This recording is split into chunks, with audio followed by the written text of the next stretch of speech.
हमारे पूर्व जन्म के संचित कर्मों का फल प्रारब्ध है। हम ये सोचें कि हमारा पहला जन्म है, नहीं।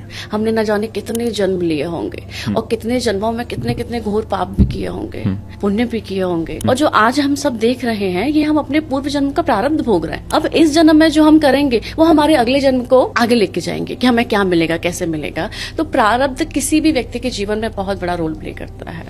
लेकिन अगर कोई आज दुख भोग रहा है और हम मानते हैं कि मान लेते प्रारब्ध उसका यही है पिछले कर्मों का, तो वो उसको न्यूट्रलाइज कैसे करे, आज इसी जन्म में बेहतर कैसे करे? रामचरितमानस की अगर मैं बात करूं तो बाबा गोस्वामी एक बहुत सुंदर बात कहते हैं कि को न काउ सुख दुख कर दाता, निज कृत कर्म भोग सब भ्राता। और ये कर्मों का एक ऐसा बंधन है, कर्मों का एक ऐसा भोग है कि इसे भोगना ही पड़ेगा। स्वयं परमात्मा भी बहुत विवश है, वो आपके भोग को काट नहीं सकते। अगर काट भी देंगे तो पुनः आपको जन्म लेके फिर भोगना पड़ेगा।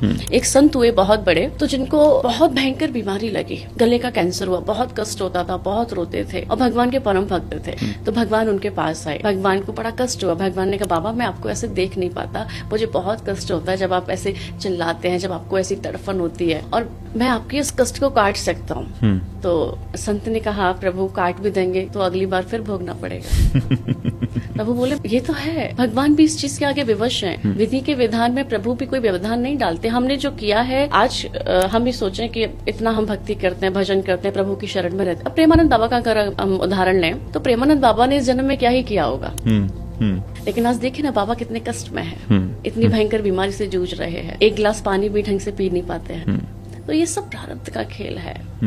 डोंगरे जी महाराज हुए, बहुत बड़े कथावाचक हुए, भारत के सुखदेव जी का अवतार उनको कहा जाता था। गले का कैंसर था उनको, पूरा जीवन भक्ति किया, पूरे जीवन साधना करी, लेकिन शारीरिक कष्ट को भोगा। तो ये जो चीजें हैं, 3 प्रकार के ताप होते हैं, दैहिक, दैविक, भौतिक तापा, और ये तीनों प्रकार के तापों को हमें भोगना ही पड़ता है। कोई भक्ति, कोई साधना आपको आपके कर्मों के भोग से नहीं बचा सकती।